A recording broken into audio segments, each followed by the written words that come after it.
नमस्कार दोस्तों। आज दोस्तों जानते हैं हम लोना चमारिन के बारे में कि लोना चमारिन कौन थी। 11वीं सदी की बात है। पंजाब में एक गांव था जहां सर्दियों का टाइम चल रहा था। चारों तरफ कोहरा ही कोहरा फैला हुआ था। सर्दी बहुत कड़ाके की पड़ रही थी। सुबह के 4 बज रहे थे। चारों तरफ कोहरा ही कोहरा हो रहा था। कुछ भी दिखाई नहीं दे रहा था दोस्तों। ऐसे कोहरे में वह लड़का अपने घर पर अपने कमरे में कंबल ओढ़े हुए सोए हुए था।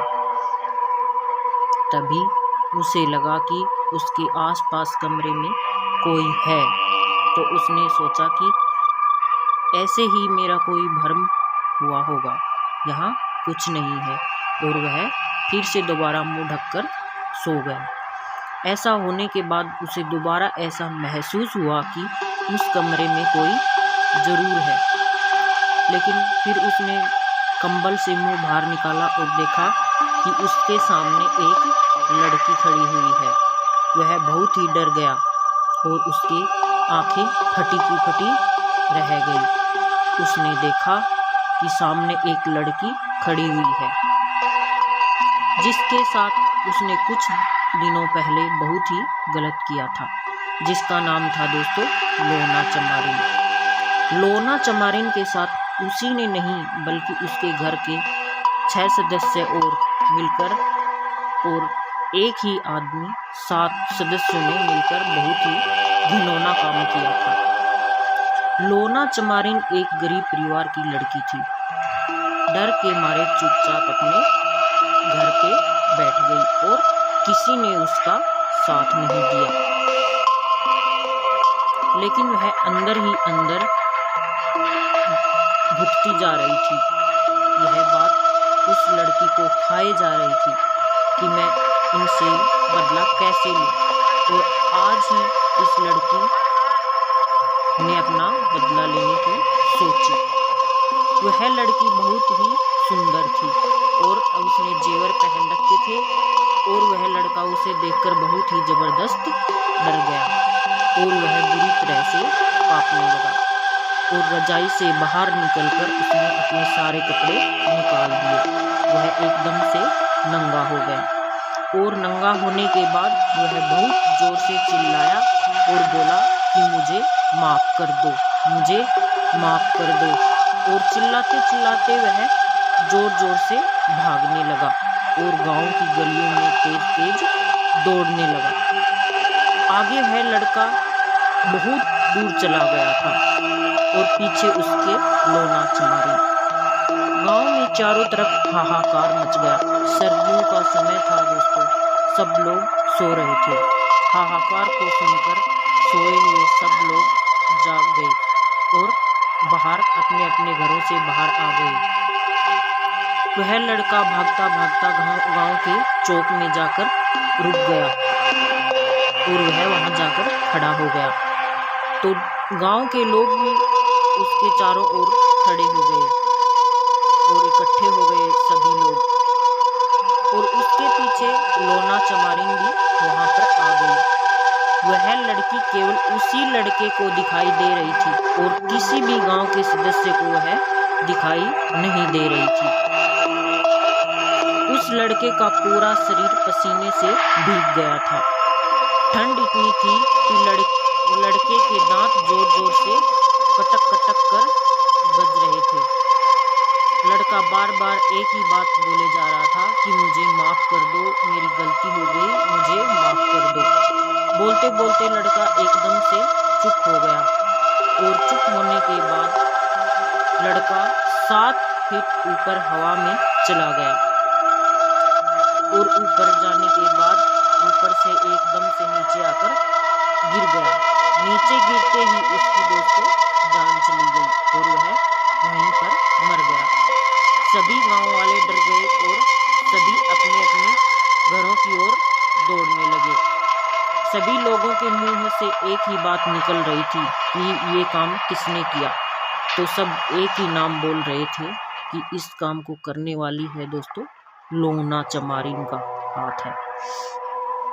तो दोस्तों कौन थी लोना चमारिन और उसने ऐसा क्यों किया, जानते हैं हम।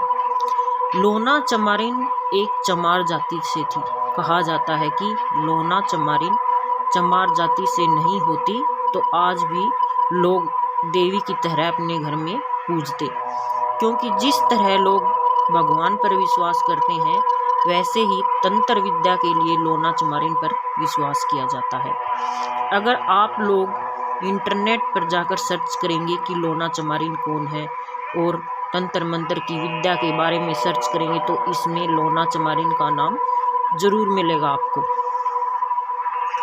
लोना चमारिन एक बहुत ही गरीब परिवार से थी दोस्तों।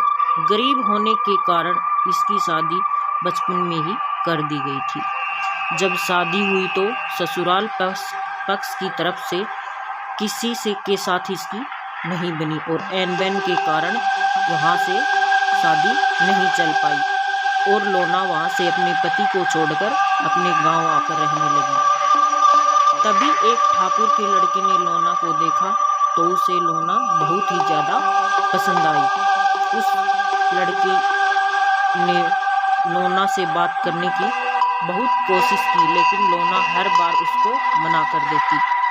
वह लड़का लोना को अपनी रखेल बनाना चाहता था, लेकिन लोना ने ये सब करने से मना कर दिया। तभी उस लड़के ने लोना के साथ बहुत ही गलत काम किया। वह लोना को उठाकर कहीं पर ले गया और ठाकुर का लड़का था जो कि 7 भाई थे, सातों ने बारी बारी से लोना के साथ बहुत ही गलत काम किया। गरीब होने के कारण लोना आवाज़ नहीं उठा पाई, लेकिन लोना ने ठान लिया था कि वह अपना बदला जरूर लेगी। उस टाइम पर लोना का साथ किसी ने भी नहीं दिया और वह अपना बदला लेने के लिए घर से निकल पड़ी। वह घर से निकलने के बाद पैदल चलकर दिल्ली पहुंची। दिल्ली आने के बाद उसने तंत्र मंत्र की विद्या सीखने की सोची। लोगों से मिली और लोगों से तंत्र मंत्र की विद्या के बारे में पूछा। दिल्ली में लोना चमारिन को बताया कि आप कामाख्या मंदिर जाइए, वहाँ पर एक इस्माइल जोगी है, वहाँ आप अपनी तंत्र मंत्र विद्या उस इस्माइल जोगी से सीख सकती हैं। फिर क्या था दोस्तों, तंत्र मंत्र की विद्या के बारे में दिल्ली से फिर उसने पैदल चलना शुरू कर दिया और वह 21 दिन की चलने के बाद कामाख्या के मंदिर में पहुंच गई। उसकी मेहनत रंग लाई, क्योंकि उसको वहां पर जाने के बाद इस्माइल जोगी मिल गए थे और वह वहां इस्माइल जोगी के पास रुकी और इस्माइल जोगी की शिष्य बन गई। इस्माइल जोगी कामाख्या के बहुत ही बड़े तांत्रिक थे। इन्हीं के साथ रहकर लोना चमारिन ने तंत्र की विद्या सीखी और वह विद्या में इतनी निपुण हो गई कि उन्होंने सभी को पीछा छोड़ दिया। और जैसे ही उसने तंत्र मंत्र की विद्या सीखी दोस्तों, उसने सबसे पहले अपना बदला लेने के लिए सोचा और वह अपना बदला लेने के लिए फिर कामाख्या के मंदिर से पंजाब के लिए चल पड़ी और पंजाब में आकर सबसे पहले वह उसी ठाकुर के घर पर गई रात को 4 बजे और ठाकुर के घर पे जाकर दोस्तों उसने उस लड़के की एक की जान ली। ऐसे ही उसने एक एक करके 7 भाइयों को मार दिया और अपना बदला पूरा कर दिया दोस्तों। ये थी दोस्तों लोना चमारिन की कहानी। आपको वीडियो अच्छी लगे तो प्लीज़ लाइक शेयर और सब्सक्राइब कर देना।